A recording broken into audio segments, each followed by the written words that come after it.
عبي قالسي يتخيل بزح مسوعات يتخفي بزح قرآت يبزحو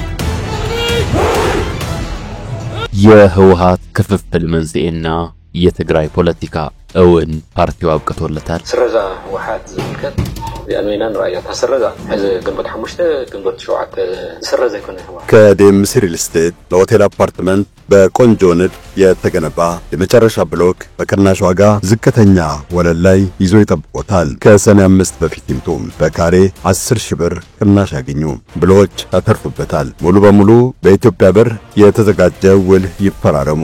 ዴምሲ ሪል ስቴት በቅናሽ ዋጋ ጥራታቸውን የጠበቁ ቤቶችን በተለያየ ካሬ አማራጭ አቅርቦሎታል። ሊኖሩበት ቢፈልጉ ሰላማዊ መንደር ሊያከራዩት ቢያስቡ ጥሩ ገቢ የሚያመጣ መልሰው እንኳን ቢሸጡት በደንብ የሚያተርፉበት አድራሻ በመሃል ከተማ ለቡ መብራት ኃይል ስቱዲዮና ከባለ 1 መኝታ እስከ 4 መኝታ የንግድ ሱቆች ከ28.3 እስከ 900 ካሬ 8% ቅድመ ክፍያ ይጠበቅቦታል። በተጨማሪም ከ8% እስከ 30% እንዳከፋፈሎ ቅናሽ ያገኛሉ።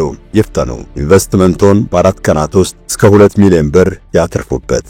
ይደውሉ በ09 32 91 9010 ዋትስአፕም በቴሌግራምም በዚሁ ቁጥር ያገኙናል። ዴምሲ عبي قالسي يتخيل بزح مسوعات يتخفي بزح قرآت يبزحو ህዝባዊ ወያኔ ሓርነት ትግራይ ወይም ህወሓት በኢትዮጵያ ፖለቲካ ውስጥ መሳተፍ ከጀመረ ግማሽ ክፍለ ዘመን ሊሞላው ተቃርቧል። በ1968 በይፋ የትጥቅ ትግል እንቅስቃሴ እንደጀመረ የሚነገርለት ይህ ፓርቲ ከዚያን ጊዜ አንስቶ አሁን እስካለበት 2017 ድረስ ባሉት ዓመታት የተለያዩ ለውጦችንና ክስተቶችን አስተናግዷል። እነዚህ ለውጦችና ክስተቶች ህወሓት የትጥቅ ትግል እንቅስቃሴውን አስመልክቶ ላቀረበው ጥሪ ከህዝቡ ዘንድ ካገኘው ምላሽ ከድርጅት ወይም ፓርቲ አባላትና ከሰራዊት ብዛት እንዲሁም ከፖለቲካዊ አመራር መንገዱና በፖለቲካዊ አመራሩ ዘንድ ከነበረው ህብረት ወይም ክፍፍል አንፃር ሊገለጹ ይችላሉ።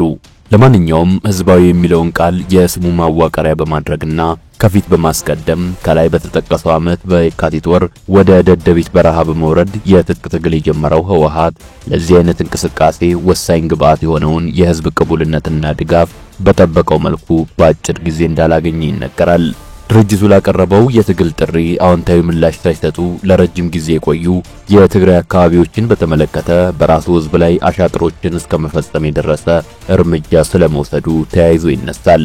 በዚህ ላይ በሰሜኑ የኢትዮጵያ ክፍል ይካሄድ የነበረውን የፖለቲካ እንቅስቃሴ ቀደም ብሎ የጀመረው የሻዕቢያ ዕውቅና ጥላውን ያጠላበትና ምናልባትም እስከ 1970ዎቹ መጨረሻ ድረስ ለኢትዮጵያ ፖለቲካ በሚያወሱ የምዕራቡ ዓለም ሀገራት ዘንድ በአማጺ ቡድን ወይም ሪቤል ግሩፕ ደረጃ ይታይ የነበረው ህወሓት እንደ ፓርቲ ዕውቅና ያገኘውም ሆነ ኢህአዴግ በሚል ስም የመንግስትን ስልጣን እስከመጨበጥ የደረሰው ከ1970ዎቹ መጨረሻ እስከ 1983 ዓ.ም ድረስ ባሉት ዓመታት ባደረጋቸው እንቅስቃሴዎች ነው። ከዚያም እንደሚታወቀው ከ1983 አንስቶ ህወሓት የኢህአዴግ አስኳል ብቻ ሳይሆን አድራጊ ፈጣሪ በመሆን የኢትዮጵያን ፖለቲካ ከሩብ ክፍለ ዘመን በላይ ከዘወረ በኋላ የቀድሞ ሚናውን አጥቶ ነገር ግን አሁንም የትግራይ ፖለቲካ ላይ በአስተዳደርም ሆነ በሌሎች መስኮች ከፍተኛ ተጽዕኖ እያሳደረ ቀጥሏል።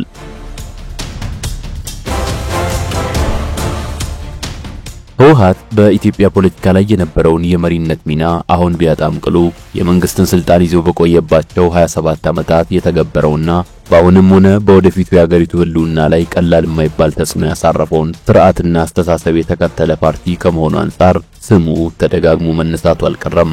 አሁን በኢትዮጵያውያን መካከል ባለው የፖለቲካ ተዋስኦ ውስጥ ህወሓት በደግም ሆነ በክፉ ባንድም ሆነ በሌላ ምክንያት ሲነሳ መሰማቱ ለዚህ አስረጅ ነው። የፍትህ መጽሔት አምደኛው ዋጋ የለገሰ ወይም ገጣሚ በረከት በላይነህ በህዳር 2012 በቁጥር 56 የመጽሔቷ እትም ላይ ባስነበበው መጣጥፉ ሰው አፍርሳ ቤት የሰራች ፓርቲ በማለት በጥሩ መልኩ እንደገለጸው ህወሓት ከሀገራዊ ማንነት፣ ከብሔረሰቦች እርስ በርስ ግንኙነት፣ ከሰላምና ከግጭት፣ ከህዝቡ ኑሮና ከሀገር ኢኮኖሚ ጋር በተያያዘ ዛሬም ድረስ ምናልባትም ከትናንት ባልተናነሰ በምስጋናም በነቀፋም ይነሳል። ይህ ማለት ግን ህወሓት በአምሳያው የፈጠራቸው እንደ ብአዴን፣ ኦህዴድና ደኢህዴንን የመሳሰሉ ዘውጌ የፖለቲካ ፓርቲዎች በድህረ 1983 የኢትዮጵያ ፖለቲካ የኢኮኖሚ፣ የማህበራዊና ሌሎች መስኮች ላይ ባሉታዊ መልኩ የሚነሳ የየራሳቸው ድርሻ እንዳላቸው ይዘነጋል ማለት አይደለም። አሁንም ሁሉም የየድርሻቸውን ኃላፊነት እንደሚወስዱ ሳይዘነጋ በትግራይና በኢትዮጵያ ላይ እንደ ሀገር እጅግ ከፍተኛ ሰብአዊና ቁሳዊ ጉዳት ባስከተለው የቅርብ ጊዜው የሰሜኑ ጦርነት ላይም ህወሓት ከዋነኛ ተዋናዮች መካከል እንደሆነም ይታወቃል። ነገር ግን ይህ ማለት በህወሓት ውስጥ በፖለቲካዊና ወታደራዊ አመራር ኃላፊነት ላይ ያሉና የነበሩ እንዲሁም በጦርነት ላይ የተሳተፉ ወታደሮች አቋምና ውሳኔ በሙሉ ስህተት ነበር ማለት እንዳልሆነ በሰሜኑ ጦርነትም ሆነ ከዚያ ወዲህ እስከ ቅርብ ጊዜ ድረስ የድርጅቱ የበላይ አመራሮች መካከል አንዱ የነበሩት አቶ ጌታቸው ረዳ በአጽንኦት ይናገራሉ። ህወሓት በቅርቡ የገጠመው መከፋፈል በፓርቲው ላይ ምንም ያስከትል ምንም ከትግራይ ህዝብ የሰላም ፍላጎት፣ የልማት ጥያቄ እንዲሁም ከፌደራል መንግስቱና ከተቀረው የኢትዮጵያ ህዝብ ጋር ምን አይነት ግንኙነት ሊኖረው ይገባል የሚለውን የማይታለፍ ወሳኝ ጥያቄ ከመመለስ አንጻር ያለው ሚናም ቀላል አይደለምና በአሁኑ ወቅት ስለ ህወሓት ማንሳቱ ግድ ይላል። የህወሓት ጉዳይ እንዲነሳ የሚያደርግ ከክልላዊና ሀገራዊ ኢኮኖሚ አንጻር ትኩረት የሚያሻው ነገርም አለ። ይህም ከወርቅ ንግድ ጋር የተያያዘው ነው። ጉዳዩ ትኩረት እንዲሰጠውና መፍትሄም እንዲያገኝ የሚያስፈልገው አንድም አሁን በዓለም አቀፍ ደረጃ ካለው ከፍተኛ የወርቅና የቁልፍ ማዕድናት ወይም ክሪቲካል ሚነራልስ ፍላጎትና ትግራይ ደግሞ አላት ተብሎ ከሚገመተው የማዕድን ሀብት አንጻር የሀብት ባለቤት የሆነው ህዝብ ተጠቃሚ ሳይሆን ቀርቶ በምትኩ የዓለም አቀፍ ነጋዴዎችና ደላሎች ሲሳይ መሆኑ ስለሚያስቆጭ ነው። ሌላኛው ምክንያት ደግሞ በትግራይ ክልል ለወርቅ ማውጣት በሚል በጥቅም ላይ እየዋሉ ያሉ ኬሚካሎች በአፈር ላይ ከፍተኛ ብክለት እያስከተሉ መሆኑን የህብረተሰቡ ክፍሎች በተደጋጋሚ ሲገልጹ መደመጣቸው ነው።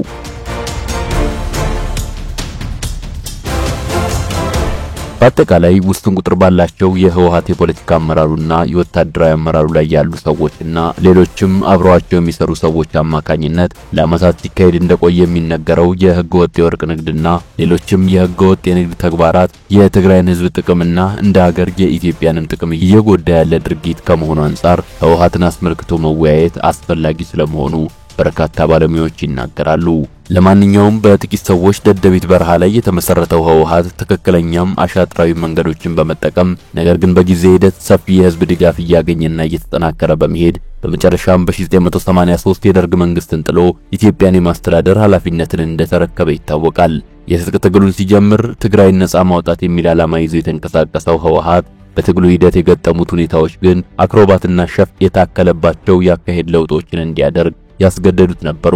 ህወሓት ብዙ የትግራይ አካባቢዎችን እየተቆጣጠረ በሄደበት ወቅት ከታጋዮቹ የትጥቅ ትግሉን ግብ በተመለከተ በዋነኝነት ደግሞ ትግራይን ነጻ ስለማውጣት የኢትዮጵያ አካል ሆኖ ስለመቀጠል እንዲሁም ከሻዕቢያ ጋር ያለውን ግንኙነት በተመለከተ ከወታደሮቹም ሆነ ከፖለቲካ መሪዎች የቀረቡለትን ጠንከር ያሉ ጥያቄዎች ያስተናገደበት ሁኔታም ቀላል አልነበረም። በመሰረቱ እንደ አረጋዊ በርሄን የመሰሉ አንጋፋ የድርጅቱ መስራቾችን ከፓርቲው እንዲገለሉ የማድረግ የአይነት ጥያቄን ያነሱ በሺዎች የሚቆጠሩ ታጣቂ ገበሬ ልጆችን እስከ መረሸን የደረሱ እርምጃዎችንም ወስዷል። ምንም እንኳን እነዚህ እርምጃዎች ለጊዜው እሳቱን አዳፍኖ ለማለፍ ቢያስችሉም ዛሬ ዞረው መጥተው የድርጅቱም ሆነ የትግራይ ህዝብና የተቀረው የኢትዮጵያ ህዝብ ላይ ከፍተኛ ተጽዕኖ ማሳደራቸው አልቀረም። በድርጅቱ ታሪክ ትልቁ መሰንጠቅ የሚባለውና ህንፍሽፍሽ ተብሎ የሚጠራው የ1992ቱ ክስተት ለመፈጠሩ አንዱ ዋነኛ ምክንያት በትግራይና ኤርትራ እንዲሁም በኢትዮጵያና ኤርትራ መካከል ከነበረው ግንኙነት ጋር በተያያዘ በፖለቲካ አመራሮቹ መካከል የነበረው ልዩነት ነው። አሁንም ይህ ከኤርትራ መንግስት ጋር ምን አይነት ግንኙነት ሊኖር ይገባል የሚለው በአመራሮቹና በአባላቱ መካከል ለተፈጠረው ልዩነት በምክንያትነት ከሚጠቀሱት ውስጥ ይገኝበታል። ለአብነትም የትግራይ ጊዜያዊ አስተዳደር ሊቀመንበር የነበሩትና በአሁኑ ወቅት ከዚህ ኃላፊነታቸው ለቀው የጠቅላይ ሚኒስትሩ የምስራቅ አፍሪካ ጉዳዮች አማካሪ የሆኑት አቶ ጌታቸው ረዳ አሁን ያለው የፓርቲ የፖለቲካ አመራር እያራመደው ያለውንና ከኤርትራ መንግስት ጋር በጋራ እንቀሳቀሳለሁ የሚለውን አቋም በጽኑ እንደሚቃወሙና ለትግራይም ሆነ ለአጠቃላይ የኢትዮጵያ ውስጥና የውጭ ፖለቲካ የማይበጅ እንደሆነ በቅርቡ ከፋና ቴሌቪዥን ጋር ባደረጉት ቃለ ምልልስ ላይ መግለጻቸው ይታወሳል። አብለ ህዝብ ትግራይ ተፈጠረ ሁሉ አይነት ሽግራት የዛሬው የሳሎን ቲዩብ ጥንቅራችንም ቀደም ብለን በመጠኑ የጠቃቀስናቸውን ነጥቦች መነሻ በማድረግ በህወሓት ታሪክ ሁለተኛው ትልቁ ክፍፍል የሚባለው በቅርቡ የተፈጠረው ሁኔታ መንስኤዎቹ ምንድናቸው? በሁለት ወገኖች ማለትም በአሁኑ ወቅት ድርጅቱን በሚመሩት በነ ዶክተር ደብረጽዮን በኩልም ሆነ አሁን ከህወሓት ኃላፊነታቸው የለቀቁት አቶ ጌታቸው ረዳ በኩል የሚንጸባረቁት ልዩነቶችስ ምን ናቸው? ህወሓት በስልጣን ላይ በቆየባቸው ዓመታትና ከዚያም በኋላ እስካሁን ድረስ ባለው ጊዜ የትግሉ አንዱና መሰረታዊ ምክንያት ነው የሚለውን የትግራይ ህዝብ የልማት ጥያቄስ ምን ያህል መልሷል? በአዎንታዊ የሚነሱ አስተዋጽኦዎቹና ባሉታዊ መልኩ የሚወቀስባቸው ነገሮችስ ምንድናቸው? በትግራይ ክልልም ሆነ በኢትዮጵያ ላይ እንደ ሀገር ባለፉት ዓመታት ከተከሰቱት ቀውሶች በተወሰነ መልኩ ለማገገምና በቀጣይ የተሻለ ሁኔታ ለመፍጠር ህወሓትን በተመለከተስ ምን መደረግ አለበት የሚሉትን ጉዳዮች ለመዳሰስ እንሞክራለን። ለዚህ ጥንቅር የድርጅቱ መስራችና አንጋፋ አባላት መካከል አንዱ የሆኑትን የአቶ ገብሩ አስራትን የቅርብ ጊዜ የድርጅቱ አመራሮች መካከል የነበሩት አቶ ጌታቸው ረዳ የሰጧቸውንና በህትመት ሚዲያና በብሮድካስት ሚዲያ ላይ የወጡ ቃለ መጠይቆችን የምሁራንን ሐሳቦችና ሌሎችም ተያያዥ መረጃዎችን በግብአትነት መጠቀማችንን እየገለጽ ወደ ዋናው የጥንቅራችን ይዘት እንመራችኋለን። ጸሐፊው ዳግም ትንሳኤ ነው።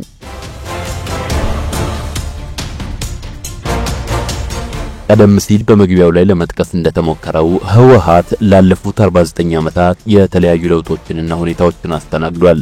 የድርጅቱን ውስጣዊ ሁኔታ በእነዚህ ዓመታት ውስጥ ኢትዮጵያ ካለፈችባቸው የፖለቲካ ምዕራፎች ጋር አቆራኝቶ ለማየትና ጉዳዩን በመጠኑ ለመተንተን እንዲረዳን ከ1983 አንስቶ እስካለንበት 2017 ድረስ ያለውን ጊዜ በአምስት ከፍለን እንመልከት። በዚህም መሰረት ከ1983 እስከ 1991-92 ከ1992-93 እስከ 1997 ከ1997 እስከ 2004 ከ2004 እስከ 2010 እና ከ2010 እስከ 2017 ድረስ ያሉትን ጊዜያት የሚወክሉ ምዕራፎችን እናገኛለን። ከ1983 እስከ 1991 የሚለው የመጀመሪያው ምዕራፎች ኢህአዴግ አዲስ አበባን ከተቆጣጠረበት ጊዜ አንስቶ የኢትዮ ኤርትራ ጦርነት እስከፈነዳበት ጊዜ ድረስ ያለውን የሚወክል ነው። ይህ ጊዜ ለ17 ዓመታት ያህል መራርና እልህ አስጨራሽ ትግል ሲያደርግ ለነበረው ህወሓት በታሪኩ ትልቁ ምዕራፍ እንደሚሆን ማንም አይስተውም። በሌላ በኩል በተራዘመው የሰሜኑ ጦርነትና በደርግ መንግስት አስተዳደር ተማሮና ተሰላችቶ የነበረው የኢትዮጵያ ህዝብ የመንግስትን ስልጣን ከጨበጡት ህወሓቶች ጋር ቶሎ ለመላመድ እንዳዳገተውና በአንዳንድ ጉዳዮች ላይ ከአዲሱ አስተዳደር ጋር ገና ከጅምሩ ቅራኔ ውስጥ መግባቱ ይታወሳል። በተለይ የህወሓት ኢህአዴግ መሪዎች በታሪክ ዙሪያ የሰጧቸው ገለጻዎች፣ በአዲስ አበባ ዩኒቨርሲቲ መምህራን ላይ የተወሰዱ እርምጃዎች እንዲሁም ህወሓት እንደሚተገብረው በሚጠበቀው በዘውግ ላይ የተመሰረተ የፖለቲካ ስርዓት ገና በህገ መንግስት ሳይጠርቅ በፊት የተፈጠሩ ግጭቶች የልዩነቱና የቅራኔው መገለጫዎች መካከል ይገኙበታል። በቀጣዩ ዓመት የነበረው የሰኔ 1984 ኮንፈረንስ እዚያም የኤርትራ መገንጠልና ከዚህ ጋር በተያያዘ ደግሞ የኢትዮጵያ የባህር በርና የወደብ ባለቤትነት ጥያቄ እስከ ኢትዮ ኤርትራ ጦርነት ድረስ ከህብረተሰቡና ከመገናኛ ብዙሃኑ ዋነኛ አጀንዳዎች መካከል ነበር። ከ1992-93 እስከ 1997 ድረስ ባለው ሁለተኛው ምዕራፍ በህወሓት ከፍተኛ አመራሮች መካከል የተፈጠረውን መሰንጠቅ፣ ይህንን ተከትሎም የፓርቲው አንጋፋ አባላት ከስልጣናቸው መነሳታቸውና ከድርጅቱ መልቀቃቸው እንዲሁም በሂደት በፓርቲው ላይ ያለው የህዝብ ተቃውሞ እየጨመረ በመምጣት በ1997 ምርጫ ኢህአዴግ ላይ ከፍተኛ ሽንፈት መድረሱ በጉልህ የሚጠቀሱ ክስተቶች ናቸው። 1997 ከዚህም በተጨማሪ በቅርብ ጊዜው የኢትዮጵያ የፖለቲካ ታሪክ በመንግስትና በህዝብ መካከል በፖለቲካዊ ጉዳዮች ዙሪያ ያለውን ግንኙነት በብዙ መልኩ ተጽዕኖ ያሳረፈ ወቅት ነው ማለት ይቻላል። ከ1997 በኋላ ባሉት ዓመታት በህወሓት መራሹ ኢህአዴግና በተቃዋሚ ፓርቲዎች መካከል ያለው ግንኙነት በየጊዜው እየሻከረ ቀደም ባሉት ጊዜያት የነበረው በአንጻራዊነት የተሻለ የሚባል የሚዲያ ነጻነት በአፋኝ ህጎች አማካኝነት እየቀጨጨ የመጣባቸው፣ በሌላ በኩል ደግሞ ህወሓት በመሰረተ ልማት ግንባታ በተለይም በመንገድ፣ በጋራ መኖሪያ ቤቶች፣ በኃይል ማመንጫና በሌሎችም ዘርፎች ደህና የሚባል እንቅስቃሴ ያደረገባቸው ናቸው።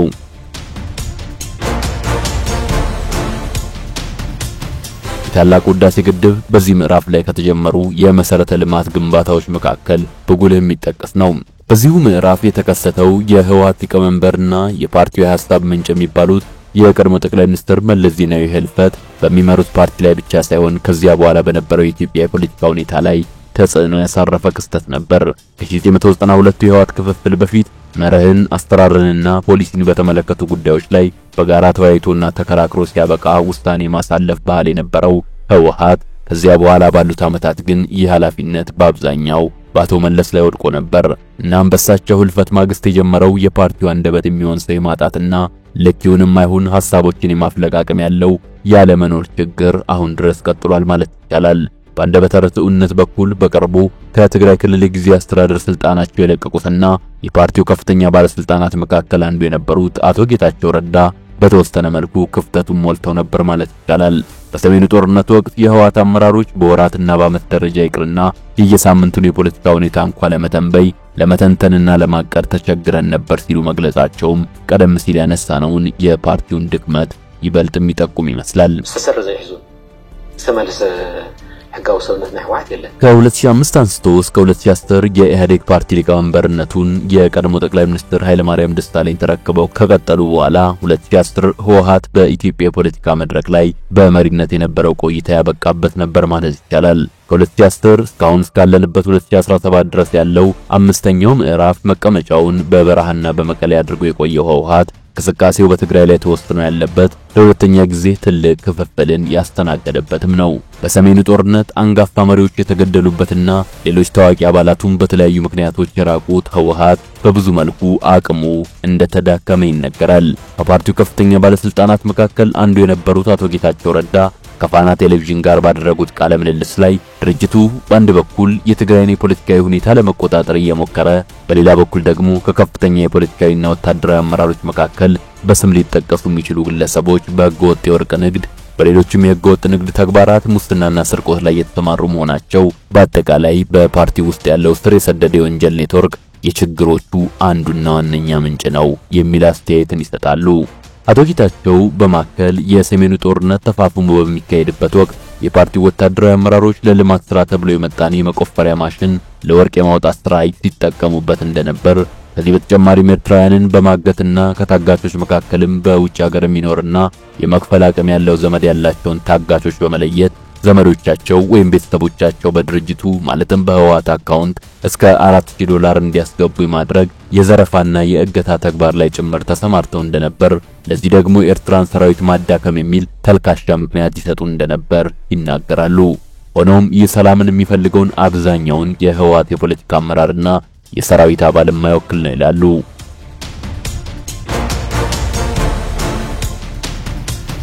በአቶ ጌታቸው ላይ ከሚስተነዘሩ ትችቶች መካከል ለምን ያኔ በፖለቲካ አመራሩ ላይ በነበሩበት ወቅት ድርጊቱን ሳይቃወሙ ቀሩ? በድርጊቱ ፈጻሚዎች ላይ እርምጃ እንዲወሰድ የነበራቸውን ኃላፊነትስ ስለምን ሳይጠቀሙ ቀሩ የሚሉ ይገኙበታል። ታቸው በስልጣን ላይ በነበሩበት ወቅት ይህ የወንጀል ኔትወርክ በሚሉት ቡድን ላይ እርምጃ እንዲወሰድ የበኩላቸውን ኃላፊነት መወጣት እንደነበረባቸው የሚያምኑት አቶ ጌታቸው ረዳ ከሌሎች የፖለቲካ አመራሮች ስለመሰለ ህገወጥ ድርጊቶች እንዳይነሳና ተሸፋፍኖ እንዲቀር ለማድረግ ይደርሱባቸው የነበሩ የማግባባት ሙከራዎችና ግፊቶች እንዲሁም እሳቸው በወሰዷቸው የተሳሳቱ አቋሞች የተነሳ ድርጊቶቹን ለማስቆም እንዳልተቻለ ይናገራሉ። የፓርቲውን ስምና የአባላቱን ክብር ለመጠበቅ ሲባል ነገሩን እንዳላነሳና ተለባብሶ እንዲቀር ከሚጠይቁት መካከል ደግሞ የፓርቲው ሊቀመንበር አንደኛው ናቸው ይላሉ አቶ ጌታቸው።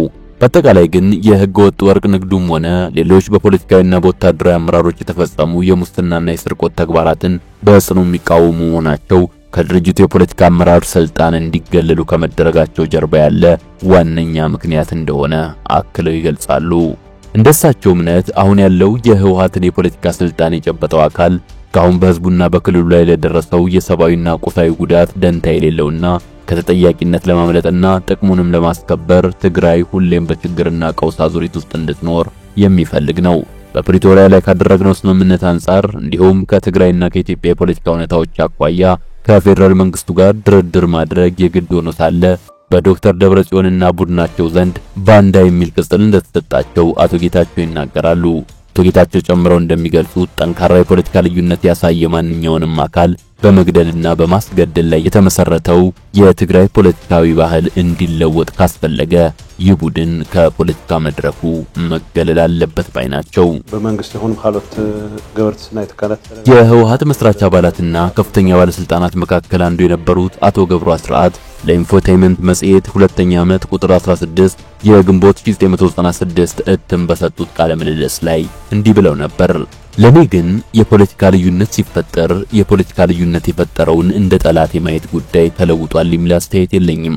እኛም ሆነን ህዝቡ የታገልነው አንድ ሰው በመንግስት ፈቃድ ሊኖር ወይም ላይኖር ሊታሰር ወይም ሊፈታ የሚችልበትን ሁኔታ ለመፍጠር አይደለም። የታገልነው የተለየ አመለካከት አስተሳሰብ ቢኖርህም ይህን ይዘህ በሚገባ ለመኖር እንጂ እንዲሁ ልዩነት ስለፈጠርክ መገደል፣ መታሰር፣ መሰደድ እንዲገጥመን አልነበረም። ይህ ዓላማ በአጠቃላይ ፈርቷል። አቶ ገብሩ ይህንን ካሉ ከ20 ዓመታት በኋላ ያለው እውነታ ምን ይመስላል ብሎ ለጠየቀ አቶ ጌታቸው ረዳ የሚሰጡት ምላሽ የአቶ ገብሩን አባባል የሚያጠናክር ነው። የፓርቲው ፖለቲካ አመራር በእሳቸው ላይ እስከ መግደል የሚደርስ እርምጃ ለመውሰድ ማሰቡ በዚህ ረገድ የህወሓት የፖለቲካ ባህል ምንም እንዳልተለወጠ ያሳያል ይላሉ አቶ ጌታቸው።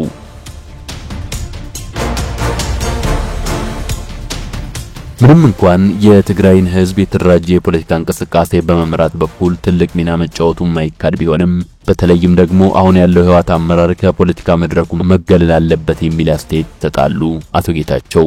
ለዚህ አስተያየታቸው በምክንያትነት የሚያስቀምጡት ደግሞ በእነዚህ ሁሉ ዓመታት የህብረተሰቡን የልማት ጥያቄና ፍላጎት ሊመልስ አለመቻሉን ነው። ሐሳባቸውን ዘርዝር አድርገው ሲገልጹም ያን ያህል የተደራጀ ህዝብ ይዞ ስራ ወዳድ ሀገሩን የሚወድ ህዝብ ይዞ መድረስ ይገባው የነበረበት ቦታ ከማድረስና በታሪክ አጋጣሚ ያገኛቸውን እድሎች ከመጠቀም ይልቅ ነገሮችን ስልጣንን ከማስጠበቅ አንፃር ብቻ እየመዘነ የመጣ አመራር ነው ይላሉ። በዚያም አለበዚህ የትግራይ የፖለቲካ አየር ለውጥ እንደሚያሻው በመግለጽ ሐሳባቸውን ይቀጥላሉ። ለዚህም አሁን ድረስ ለገዛ ራሱ ጥቅም ሲል የትግራይን ህዝብ እንዲታገት ወይንም እስረኛ እንዲሆን ያደረገው የህወሓት የፖለቲካ አመራር ከፖለቲካ መድረኩ ተገልሎ በምትኩ ከወጣቱና በአጠቃላይ ከትግራይ ህዝብ ንቃተ ህሊና ጋር አብሮ የሚሄዱ ሌሎች ፓርቲዎች በፖለቲካ እንቅስቃሴ ውስጥ ሊሳተፉ ይገባል። በሰሜኑ ጦርነት በሌሎችም የኢትዮጵያ ክፍሎች ላይ የደረሰው ጉዳትም ከፍተኛ መሆኑ እንደተጠበቀ የትግራይ ህዝብ ዋናው የሚፈልገው ነገር በጦርነቱ አማካይነት የደረሰበትን ጉዳትና በደል የተቀረው የኢትዮጵያ ህዝብ ዕውቅና እንዲሰጠው ነው። ሆኖም የተበዳይነትና የተነጣይነት ስሜት በህዝቡ ዘንድ እንዲፈጠር ያደረጉትን ምክንያቶች ማከም፣ የጋራ ህልምና የጋራ ግብ ይዘን የምንንቀሳቀስበትን ሁኔታ መፍጠር ያስፈልጋል የሚሉት እኚሁ ግለሰብ ሀገር በጋራ የመልማት ፍላጎት ላይ መመስረት እንዳለባትም ያሰምሩበታል። አበቃን።